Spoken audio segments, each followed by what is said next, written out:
और चलिए अब आगे बढ़ जाएंगे। आज चर्चा उस दावे पर जिसने पूरी दुनिया का ध्यान खींच लिया है।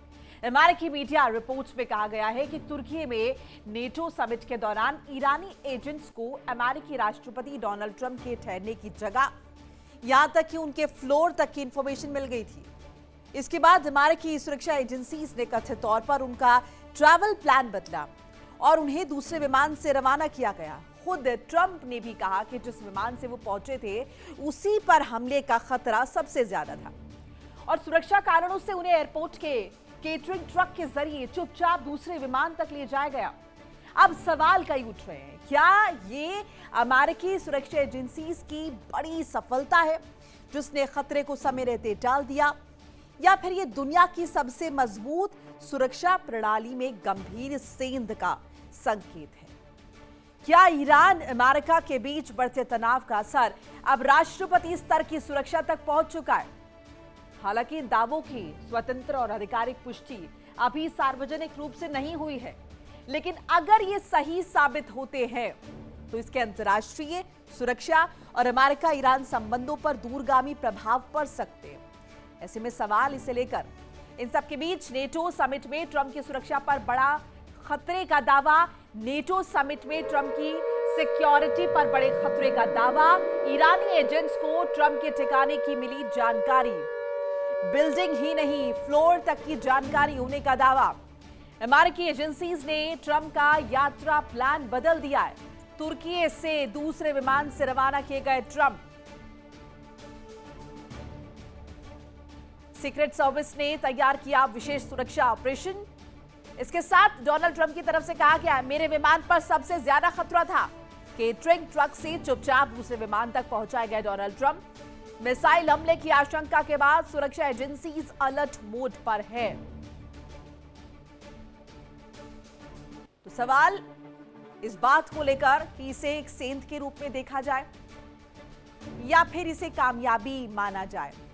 डोनाल्ड ट्रंप ने खुद दावा किया है कि उनके विमान पर सबसे ज्यादा खतरा था, उसके बाद उन्हें केटरिंग विमान से ले जाया गया, यानी कि जो ट्रैवल प्लान था उसे फिर बदलना पड़ा। अब तस्वीरें भी साझा आपके साथ कर रहे हैं, किस तरीके से दर्शाने के लिए, बताने के लिए कि किस तरीके से ये प्लान जो है उनका बदलना पड़ा। और इसी पर ज्यादा डिस्कशन के लिए हमारे साथ खास मेहमान जुड़ रहे हैं। मैं करके तारुफ करा देती हूँ। हमारे साथ मनोज कुमार है, भू राजनीतिक विशेषज्ञ, डॉक्टर जिताब सिंह है, विदेश मामलों के जानकार, और हमारे साथ ग्रुप कैप्टन आशीष सहाय, रिटायर्ड रक्षा विशेषज्ञ के तौर पर जुड़ रहे हैं। आप सभी का बहुत बहुत स्वागत है। साई से पहले आपका रुख कर लेते हैं। अब लगातार हम इसी बात का जिक्र करें, ये जो अभी हुआ है जिसका दावा डोनाल्ड ट्रंप कर रहे हैं, इसे उनकी सुरक्षा में सेंध माने या फिर तत्परता माने? सुरक्षा एजेंसीज की उन्होंने वक्त रहते इस खतरे को भांप लिया और उसके बाद इसे टाल दिया।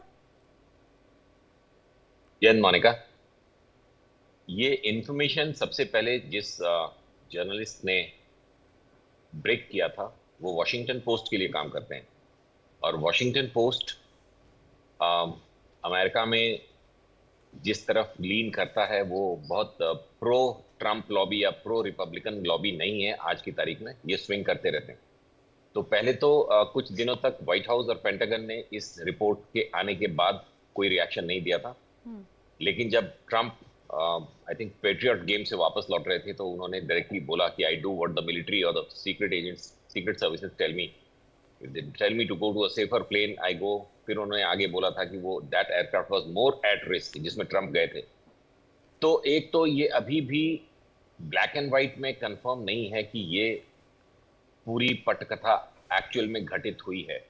हाँ। क्योंकि कुछ इसमें मिसिंग लिंक्स हैं जो हम अपने ओपनिंग के बाद आपसे डिस्कस करेंगे।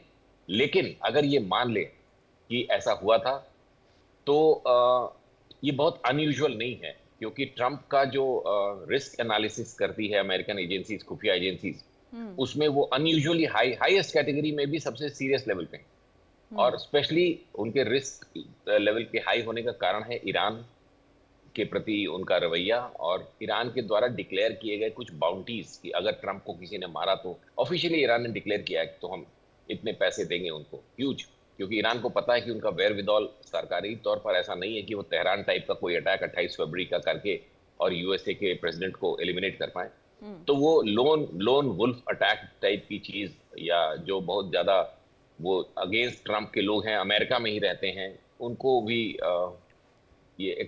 वो मतलब कुछ फायदे देने की बातें करते रहते हैं, ताकि कोई भी बंदा जो अमेरिका के या ट्रम्प के ईरान फिलॉसफी से नाराज है वो उनको कुछ हार्म पहुंचा पाए। ये तो ईरान की बात हो गई। इंटरनली भी उनके बहुत सीरियस थ्रेट्स हैं और उनके ऊपर लाइव शॉट्स लिए गए हैं उनके हेड पे। तो इसमें उनका दूसरे जहाज में चला जाना कोई बड़ा मुद्दा नहीं है, क्योंकि जहाजों के साथ साथ कारों में भी हमने देखा है कई बार जी। किस कार में प्रेसिडेंट टूर कर रहे हैं वो नहीं बताया जाता है, क्योंकि वो टारगेट बने जा सकते हैं। देखिए इंडिया डेली 24/7 अब आपकी स्मार्ट टीवी पर। इंडिया डेली मौजूद है सभी डिजिटल प्लेटफॉर्म पर लाइव और लगातार। इंडिया डेली 24/7 हर दिन राष्ट्र को समर्पित।